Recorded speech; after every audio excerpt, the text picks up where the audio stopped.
안녕하세요. 오늘도 사연살롱을 찾아주셔서 감사합니다. 저는 50대 중반의 여성이에요.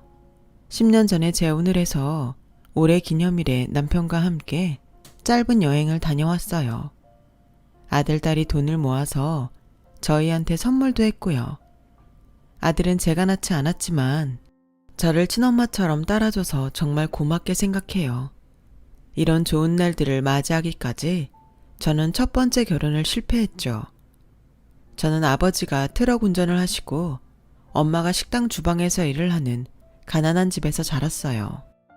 학교 다닐 때 반 애들은 대부분 저보다 잘 살았고 저는 여유 있게 놀 거 다 놀며 학교 다니는 애들이 부러웠어요. 대학에 들어가서 제 목표는 오로지 저를 가난한 생활에서 꺼내줄 직업을 찾는 것과 그런 남편을 만나는 거였어요. 그러기 위해서 공부도 열심히 해서 학점 유지도 잘했고 외모에도 신경을 많이 써서 남자들의 시선을 끌려고 애썼죠. 남자들은 저한테 데이트 신청을 많이 했고 저는 일주일에 한 번 날을 정해서 미팅이나 소개팅을 했어요. 공부와 아르바이트를 같이 하면서 아무 때나 데이트를 할 수는 없었거든요. 하지만 대학 내내 만나본 남자들은 미래가 불투명하거나 제가 원하는 배경을 갖고 있지 않았어요.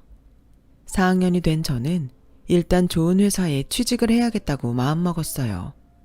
소개팅도 미팅도 나가지 않고 공부에만 매달렸어요. 집에서는 제가 오지 않는다고 성화였어요. 효정이 너만 잘 먹고 잘 살겠다는 거냐? 집이 어떻게 돌아가는지 관심도 없어? 아버지는 관절염이 심해져서 이제 일도 못하고 누워만 있는데 얼굴도 보러 안 올 거야? 엄마, 나 지금 인생에서 제일 중요한 때야. 그동안 학점 안 나온 과목들 메꾸고 좋은 데 취직하려면 시간이 없다고. 그래서 내가 매달 돈도 더 보내고 아버지 약값도 보태잖아. 지금은 그걸로 봐줘. 나도 힘들어. 라며 매정하게 엄마 전화를 끊었어요.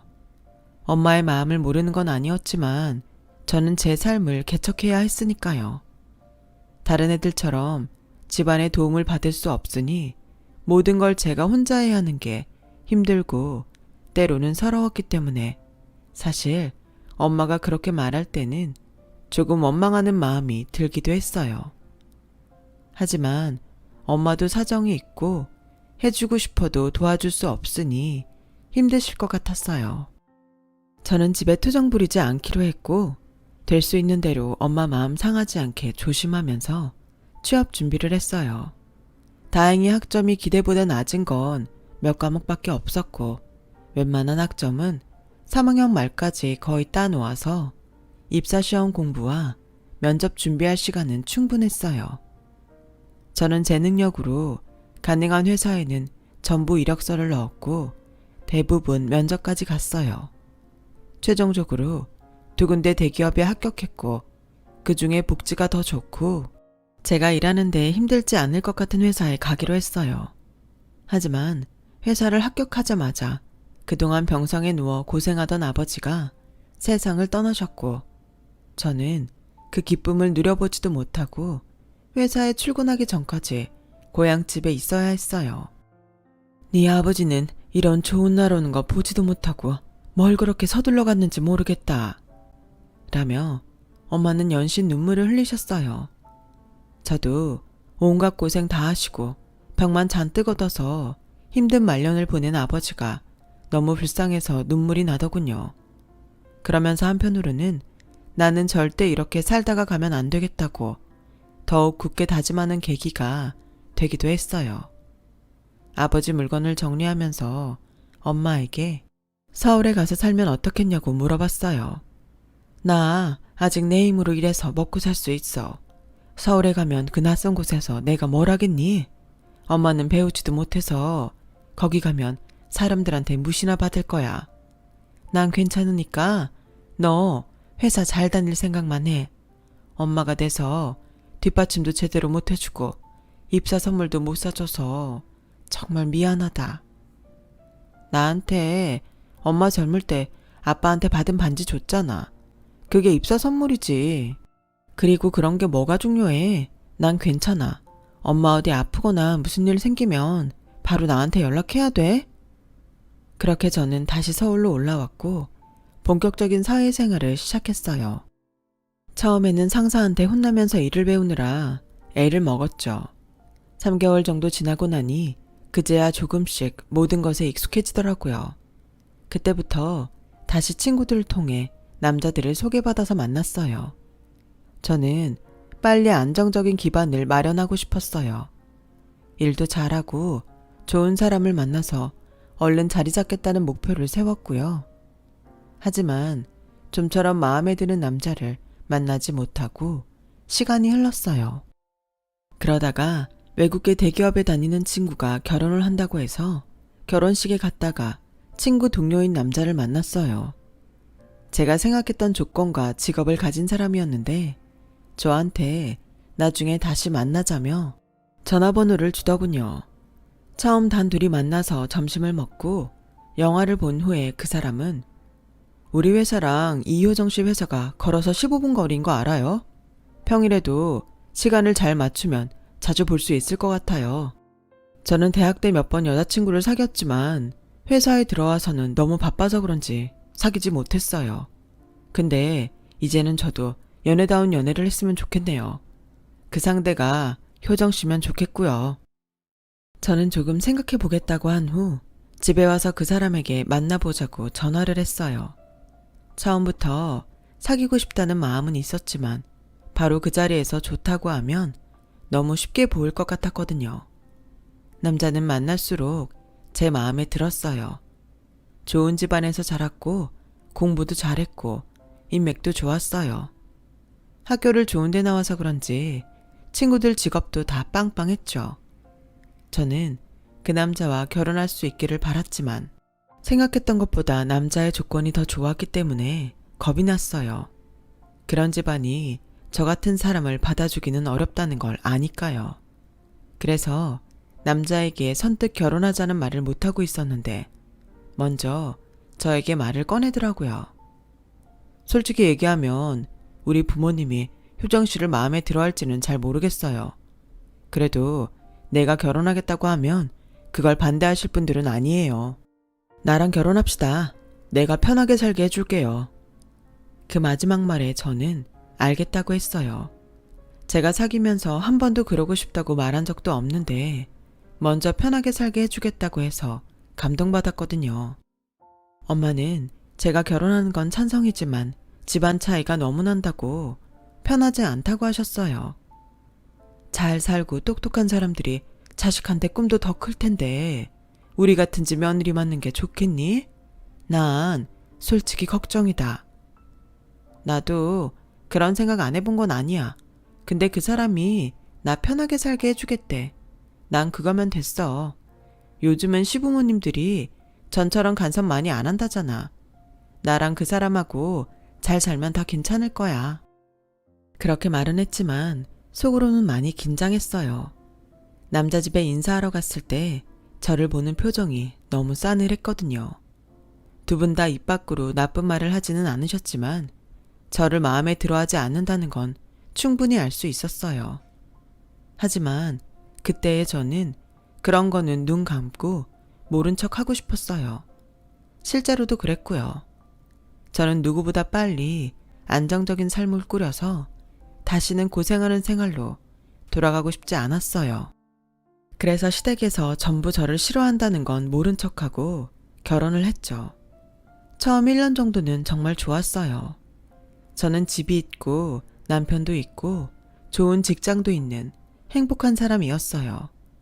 시댁에는 매일 아침 문안 인사를 드렸는데 그마저도 매일 하지 말라고 해서 사흘에 한 번씩 하다가 주말마다 했고 나중에는 한 달에 한 번만 하라고 하더군요.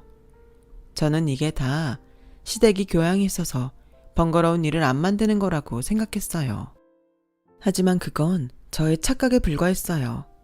결혼 1년이 지난 어느 날 퇴근을 하고 왔는데 남편이 제 시간에 오지 않더라고요. 무슨 일이 있으면 있다고 연락을 하는데 그런 문자 한 통 없었고요. 걱정하면서 기다리는데 밤 12시 넘어서야 집에 왔어요. 그것도 출근 때 입었던 옷이 아닌 검은 양복에 검은 넥타이 차림으로요. 왜 이렇게 늦었어? 무슨 일 있나 해서 걱정했잖아. 근데 그 옷은 뭐야? 어디서 났어? 아침에 입었던 건 어쩌고? 너무 정신이 없어서 연락을 못했는데 실은 고모님이 돌아가셨대. 그래서 빨리 집에 와서 옷 갈아입고 장례식장 갔거든. 지금도 나 잠깐 씻기만 하고 다시 가봐야 돼. 그럼 나한테도 얼른 알려주지. 날 얼마나 무례하다고 생각하시겠어. 나도 빨리 갈 준비해야겠다. 아니야. 당신은 안 가도 돼. 정신없어서 연락 못한 것도 있는데 연락 안 해도 되니까 그냥 있었던 거야. 왜? 당연히 가봐야지. 나는 안 가도 된다니. 어른들이 싫어하셔. 아니, 그게 부모님이 당신은 부르지 말라고 하셨어. 남편은 좀 머쓱한 표정을 짓더니 서둘러 씻고는 바로 나가버렸어요.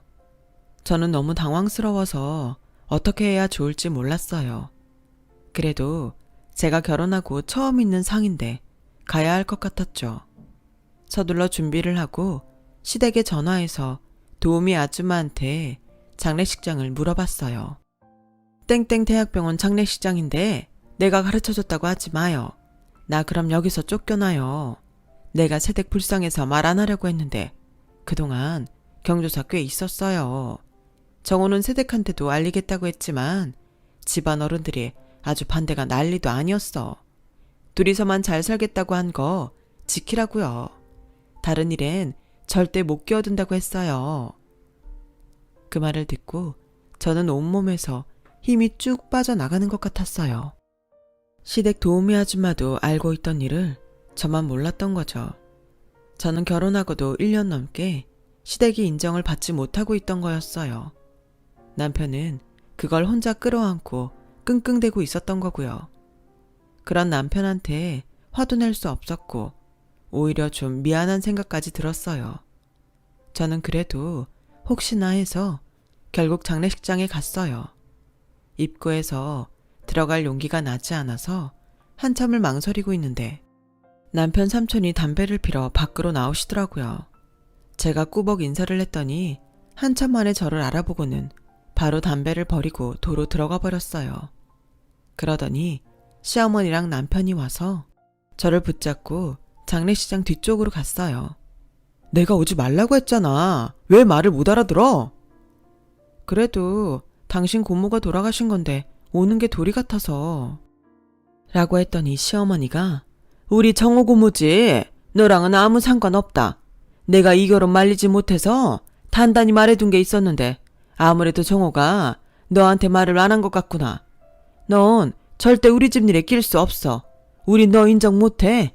평생 내 말에 한 번도 거역한 적 없던 정호 홀려서 끼고 살면 그걸로 만족해. 어디 가서 우리 집안 얘기 꺼내지도 마. 살아생전 우리 집 문턱 넘을 생각 마라. 난 너랑 네 애미가 우리 집 들먹이면서 신분 상승이라도 한 것처럼 굴 거 생각하면 아주 온몸에 소름이 돋고 잠도 안 와.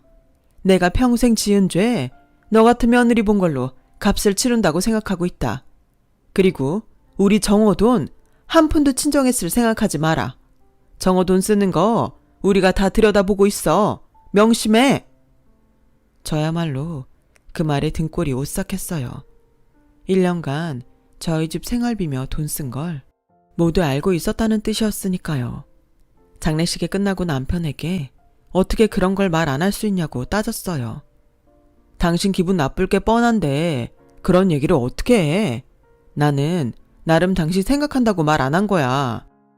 그래, 나 생각해준다고 나 집안에서 없는 사람 취급하는 것도 얘기 안 하고 통장도 어머니한테 일일이 다 보고하고 난 대체 뭐야? 그냥 투명인간이야? 당신도 나만 있으면 되는 거잖아. 어른들 완고하니까 저러는 거지. 시간이 더 필요해서 그래. 당신도 우리 부모님하고 친척들 이해 좀 해줘. 저는 단지 힘들지 않은 안정적인 생활을 원했던 건데 그 대가가 이렇게 크다니 너무 속상했고 마음이 다 무너지는 것 같았어요. 한편으로는 남편 말처럼 시간이 지나면 시부모님도 생각이 바뀔지 모른다고 생각도 했죠. 하지만 그건 제가 너무 순진했던 거였어요. 원래 마마보이 기질이 있었던 남편은 시댁에서 계속 저를 인정하지 않자 점점 저한테 소홀해졌고 일이 끝나도 밤에 늦게 들어오곤 했어요. 그러다가 한 번은 일찍 퇴근하고 집에 왔는데 시어머니와 시댁 도우미 아줌마가 와 있더라고요. 그런데 엄마가 저희 먹으라고 보낸 반찬들을 통째로 쓰레기 봉투에 버리는 거였어요. 지금 뭐 하시는 거예요? 왜 부엌을 함부로 건드리세요? 함부로라니. 엄마가 아들 먹는 거 신경 쓰는 게 당연하지. 난 우리 아들 이렇게 거친 음식 먹이며 키우지 않았다. 이런 게 우리 애 근처에 있는 것도 참을 수 없어. 그거 저희 엄마가 손수 만드신 거예요. 조미료도 들어가지 않은 거라고요. 아니, 음식도 옆에 두기 싫은데 제가 옆에 있는 건 어떻게 견디세요? 차라리 나가라고 하세요.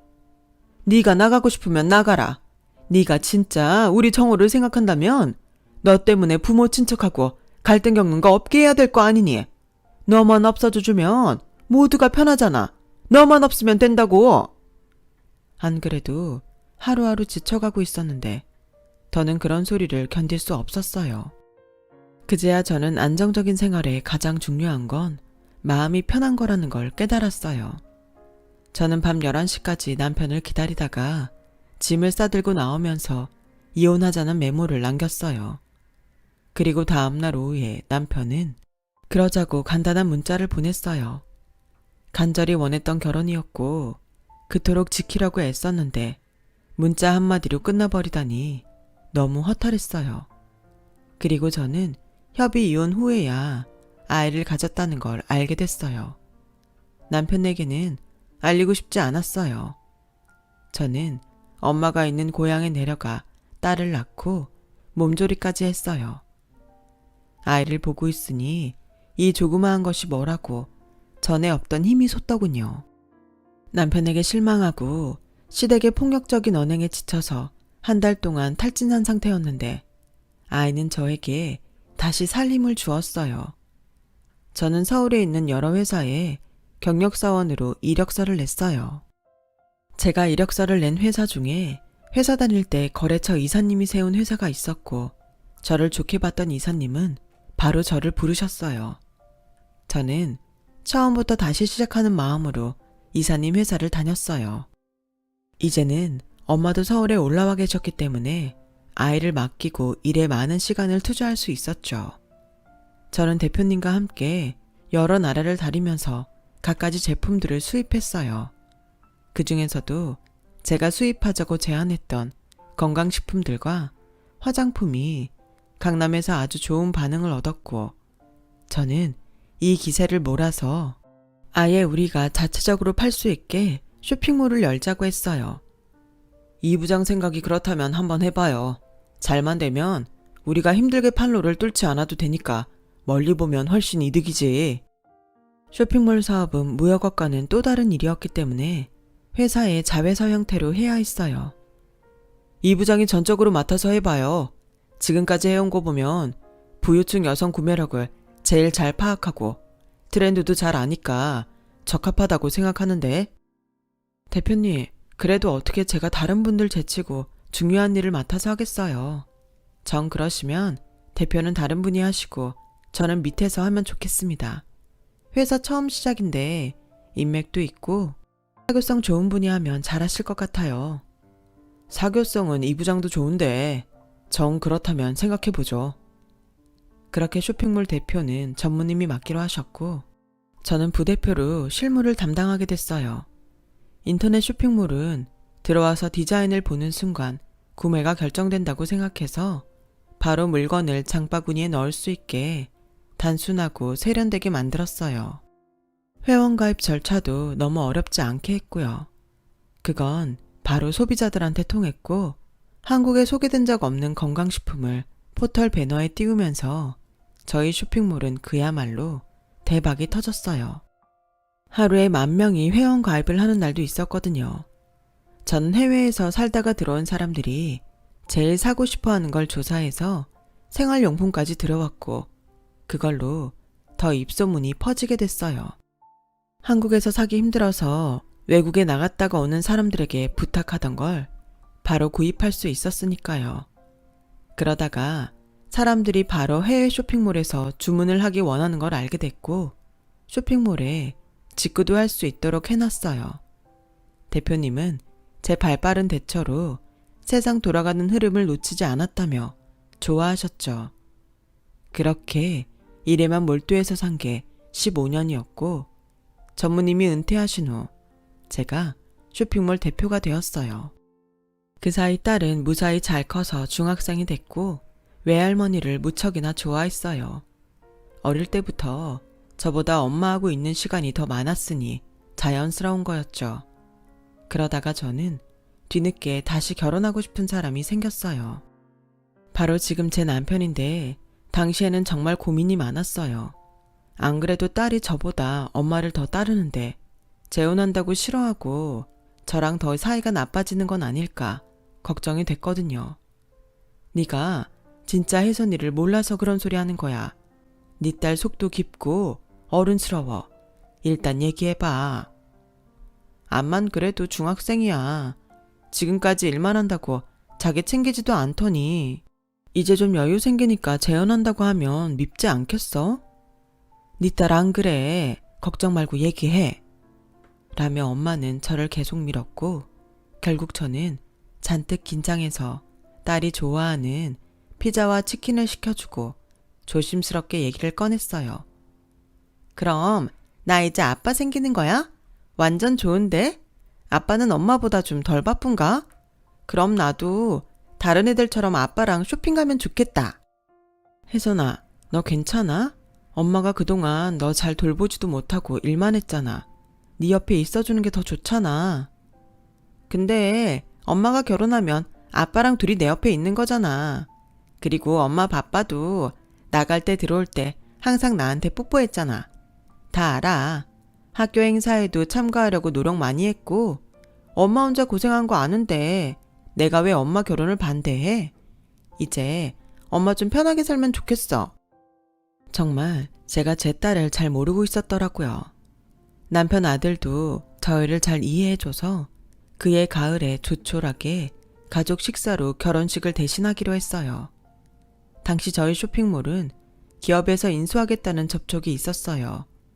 저는 그 일을 마무리해야 됐기 때문에 실무자들을 만나느라 여러 가지로 바빴죠.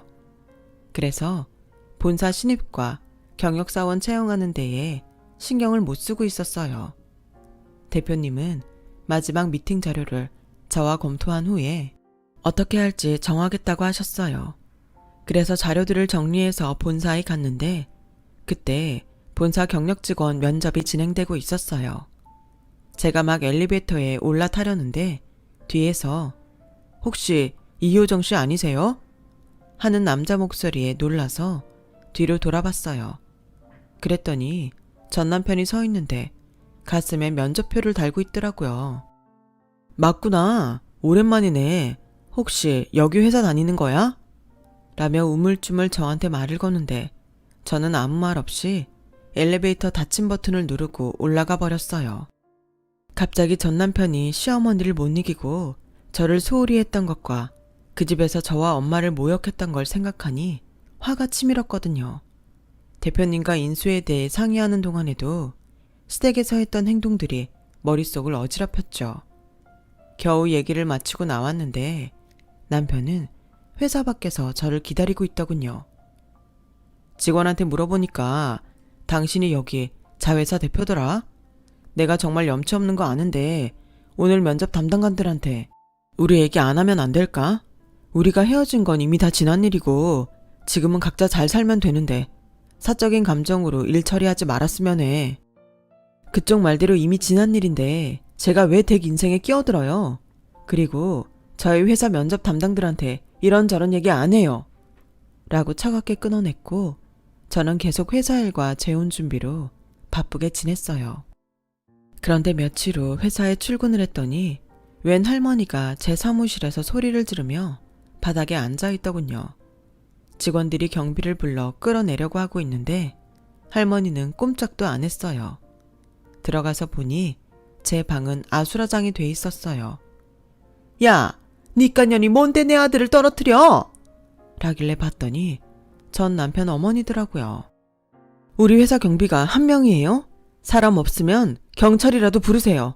기물파손의 무고죄, 명예훼손으로 고소할 사람 있다고요. 라며 냉정하게 말하고 자리에 앉았더니 제 머리를 잡으며 네가 우리 아들 떨어뜨리라고 했지? 네가 그랬지? 라며 난리를 치는 거였어요. 저는 시어머니 팔을 꽉 잡고 무섭게 노려보며 할머니, 우리 회사가 그렇게 만만해 보여요? 누가 말하면 떨어뜨리고 붙이고 하게? 여기 당당히 입사시험 보고 들어온 사람들한테 실례예요. 자꾸 이러시면 여기 회사원들한테 다 서명받아서 단체 고소할 거예요? 라고 세게 나가자 시어머니는 놀랐는지 더는 말을 못하더니 그 자리에 주저앉아서 펑펑 울기 시작하더군요. 그렇게 기세 좋고 우아하게 굴던 사람이 왜 저러나 싶었는데 시어머니랑 남편이 투자를 잘못해서 재산도 다 날리고 남편 회사까지 우리나라에서 철수해서 졸지에 실직자가 된 거였어요. 남편은 재혼한 아내와 이혼했고 시아버지는 그 충격에 얼마 전 돌아가셨다고 하네요. 할머니 얘기는 잘 알아들었지만 이건 저한테 이러실 일이 아니에요. 저는 본사 채용에 대해 아는 게 없어요. 이만 돌아가세요. 그러지 말고 우리 애 한번 봐주면 안 되겠니? 예정을 생각해서 자리 하나만 마련해 다오. 저는 그럴 수 없네요. 그건 제 직권 남용이거든요. 그리고 할머니가 저랑 우리 엄마한테 어떻게 했는지 기억 안 나세요? 저 곧 재혼해요. 어디 가서 예정이니 뭐니 하고 다니지 마세요. 그러자 경찰들이 들어왔고 시어머니는 경찰들에게 팔이 붙잡혀 나가면서 얘야, 내가 잘못했어. 미안해. 라고 소리 질렀지만 저는 한 발자국도 움직이지 않았어요. 그 후 전 남편은 작은 중소기업에 취직했고 빚을 갚으면서 힘들게 살다가 지방 어디로 갔다는 소식만 들었네요. 딸아이는 크면서 엄마한테 시댁이 저한테 어떻게 했는지 하도 들어서 친아빠는 찾으려고 하지도 않았어요. 저는 재혼 후 오늘까지 잘 살고 있고요. 착한 끝은 있어도 나쁜 끝은 없다는 말이 정말인 것 같아요. 저도 더 좋은 끝을 위해 더 좋은 일 많이 하고 살아야겠습니다. 제 얘기 들어주신 분들도 다 좋은 일만 많을 거라 믿어요. 다들 감사드리고 늘 건강하세요. 여러분, 사연 댓글에 응원과 현명한 조언 부탁드려요. 좋아요와 구독은 저에게 큰 힘이 됩니다. 오늘도 좋은 일 가득하세요.